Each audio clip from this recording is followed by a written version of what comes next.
ಸಂಬಂಧಗಳ ಎಳೆ. ಒಬ್ಬ ಆಭರಣದ ವ್ಯಾಪಾರಿಯು ಮರಣದ ನಂತರ ಅವರ ಕುಟುಂಬವು ತೀವ್ರ ತೊಂದರೆಗೆ ಒಳಗಾಗಿತ್ತು. ಊಟಕ್ಕೂ ಅವರ ಬಳಿ ಹಣವಿರಲಿಲ್ಲ. ಒಂದು ದಿನ ಅವನ ಹೆಂಡತಿ ತನ್ನ ಮಗನಿಗೆ ಒಂದು ವಜ್ರದ ಹಾರವನ್ನು ಕೊಟ್ಟು ಹೇಳಿದಳು, ಮಗನೇ, ಇದನ್ನು ನಿನ್ನ ಚಿಕ್ಕಪ್ಪನ ಅಂಗಡಿಗೆ ತೆಗೆದುಕೊಂಡು ಹೋಗು. ಅದನ್ನು ಮಾರಿ ನಮಗೆ ಸ್ವಲ್ಪ ಹಣವನ್ನು ಕೊಡಲು ಕೇಳು. ಮಗ ಆ ಹಾರವನ್ನು ತೆಗೆದುಕೊಂಡು ತನ್ನ ಚಿಕ್ಕಪ್ಪನ ಅಂಗಡಿಯನ್ನು ತಲುಪಿದನು. ಚಿಕ್ಕಪ್ಪ ಹಾರವನ್ನು ಕುಲಂಕುಷವಾಗಿ ನೋಡಿ ಹೇಳಿದರು, ಮಗನೇ, ಈಗ ಮಾರುಕಟ್ಟೆ ತುಂಬ ಮಂದವಾಗಿದೆ ಎಂದು ನಿಮ್ಮ ತಾಯಿಗೆ ಹೇಳು. ಸ್ವಲ್ಪ ಸಮಯದ ನಂತರ ಅದನ್ನು ಮಾರಿದರೆ ಅವಳಿಗೆ ಒಳ್ಳೆಯ ಬೆಲೆ ಸಿಗುತ್ತದೆ. ಹಾಗೆಯೇ ಅವನಿಗೆ ಸ್ವಲ್ಪ ಹಣವನ್ನು ಕೊಟ್ಟರು ಮತ್ತು ನಾಳೆಯಿಂದ ನನ್ನೊಂದಿಗೆ ಅಂಗಡಿಗೆ ಬಂದು ಕುಳಿತುಕೋ ಎಂದು ಹೇಳಿದರು. ಮರುದಿನ ಹುಡುಗನು ಪ್ರತಿದಿನ ಅಂಗಡಿಗೆ ಹೋಗಲು ಪ್ರಾರಂಭಿಸಿದನು ಮತ್ತು ಅಲ್ಲಿ ಅವನು ವಜ್ರ ಮತ್ತು ರತ್ನಗಳನ್ನು ಪರೀಕ್ಷಿಸುವುದನ್ನು ಕಲಿಯಲು ಪ್ರಾರಂಭಿಸಿದನು. ಶೀಘ್ರದಲ್ಲಿಯೇ ಅವನು ವಜ್ರಗಳನ್ನು ಪರಿಶೀಲಿಸುವ ಪ್ರಸಿದ್ಧ ತಜ್ಞನಾದನು. ಜನರು ತಮ್ಮ ವಜ್ರಗಳನ್ನು ಪರೀಕ್ಷಿಸಲು ದೂರದಿಂದ ಬರಲಾರಂಭಿಸಿದರು. ಒಂದು ದಿನ ಅವನ ಚಿಕ್ಕಪ್ಪ, ಮಗ, ನಿಮ್ಮ ತಾಯಿಯಿಂದ ಆ ಹಾರವನ್ನು ಈಗಲೇ ತೆಗೆದುಕೊಂಡು ಬಾ. ಈಗ ಮಾರುಕಟ್ಟೆಯಲ್ಲಿ ಬೆಲೆ ಚೆನ್ನಾಗಿದೆ, ನಿಮಗೆ ಒಳ್ಳೆಯ ಬೆಲೆ ಸಿಗುತ್ತದೆ ಎಂದು ಹೇಳಿದರು. ತನ್ನ ತಾಯಿಯಿಂದ ಹಾರವನ್ನು ತೆಗೆದುಕೊಂಡು ಬರಲು ಹೋದ ಯುವಕ ಅದನ್ನು ಸ್ವತಃ ಪರೀಕ್ಷಿಸಿದಾಗ ಅದು ನಕಲಿ ಎಂದು ಕಂಡುಬಂದಿತು. ತನ್ನ ಚಿಕ್ಕಪ್ಪ ಇಷ್ಟು ಮಹಾನ್ ವಿದ್ವಾಂಸ, ಈ ವಿಷಯವನ್ನು ತನಗೇಕೆ ತಿಳಿಸಲಿಲ್ಲ ಎಂದು ಆಶ್ಚರ್ಯಪಡತೊಡಗಿದ. ನೆಕ್ಲೆಸನ್ನು ಮನೆಯಲ್ಲಿಯೇ ಇಟ್ಟು ಅಂಗಡಿಗೆ ಮರಳಿದನು. ಚಿಕ್ಕಪ್ಪ ಕೇಳಿದರು, ನೀನು ಹಾರ ತಂದಿಲ್ಲವೇ? ಅದಕ್ಕೆ ಅವನು ವಿನಮ್ರವಾಗಿ, ಚಿಕ್ಕಪ್ಪ, ಇದು ಕೃತಕವಾಗಿದೆ.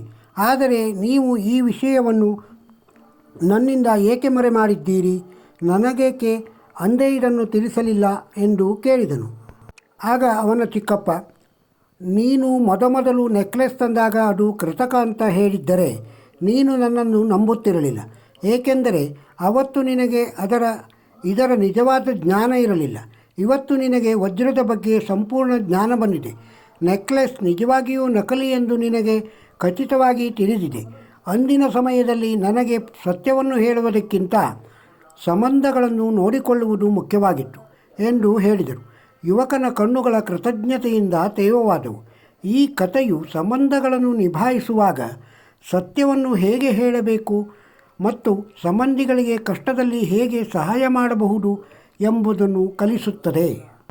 ಜೀವನದಲ್ಲಿ ಕೆಲವು ವಿಷಯಗಳನ್ನು ನೆನಪಿಡಬೇಕು. ಅದರಲ್ಲಿ ಏನನ್ನಾದರೂ ಮರೆಯಿರಿ, ಆದರೆ ತಂದೆ ತಾಯಿಯನ್ನು ಮರೆಯಬೇಡಿ. ಏಕೆಂದರೆ ಅವರ ಉಪಕಾರ ಅಪರಿಮಿತವಾದುದು.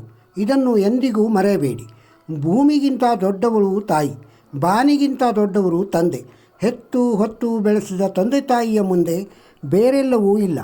ಪುಣ್ಯ ಸಂಪಾದನೆಗೆ ಪೂಜೆ ಮಾಡುವುದಲ್ಲ, ನದಿಯಲ್ಲಿ ಸ್ನಾನ ಮಾಡುವುದೂ ಅಲ್ಲ, ತಂದೆ ತಾಯಿಯ ಕಣ್ಣಲ್ಲಿ ನೀರು ತರಿಸದಿರುವುದು. ತಮ್ಮ ತುತ್ತನ್ನು ನಿಮಗೆ ಈ ಅಮೃತ ಉಣಿಸುವುದರ ಮುಂದೆ ವಿಷ ಕಕ್ಕಬೇಡಿ. ದೊಡ್ಡವರಾಗಿ ಮಾಡಿದ್ದಾರೆ ನಿಮ್ಮನ್ನು. ಶರೀರದ ಚರ್ಮದಿಂದ ಚಪ್ಪಲಿಗಳನ್ನು ಮಾಡಿ ತಂದೆ ತಾಯಿಯ ಋಣದಿಂದ ಮುಕ್ತರಾಗಲು ಸಾಧ್ಯವಿಲ್ಲ. ತೊಡಿಸಿದರೂ ನಿಮ್ಮನ್ನು ತುಂಬ ಪ್ರೀತಿಸಿದ್ದಾರೆ. ನಿಮ್ಮ ಸಕಲ ಅವಶ್ಯಕತೆಗಳನ್ನು ಪೂರೈಸಿದ್ದಾರೆ. ಈ ರೀತಿ ಪ್ರೀತಿಸಿದವರನ್ನು ಸದಾಕಾಲ ಪ್ರೀತಿಸಲು ಮರೆಯಬೇಡಿ. ನೀವು ಲಕ್ಷ ಕೋಟಿಗಳನ್ನು ಸಂಪಾದಿಸುತ್ತಿರಬಹುದು, ಆದರೆ ತಂದೆ ತಾಯಿ ಸಂತೋಷದಿಂದ ಇರದಿದ್ದರೆ ನಿಮ್ಮ ಸಂಪತ್ತು ಕಸಕ್ಕೆ ಸಮ.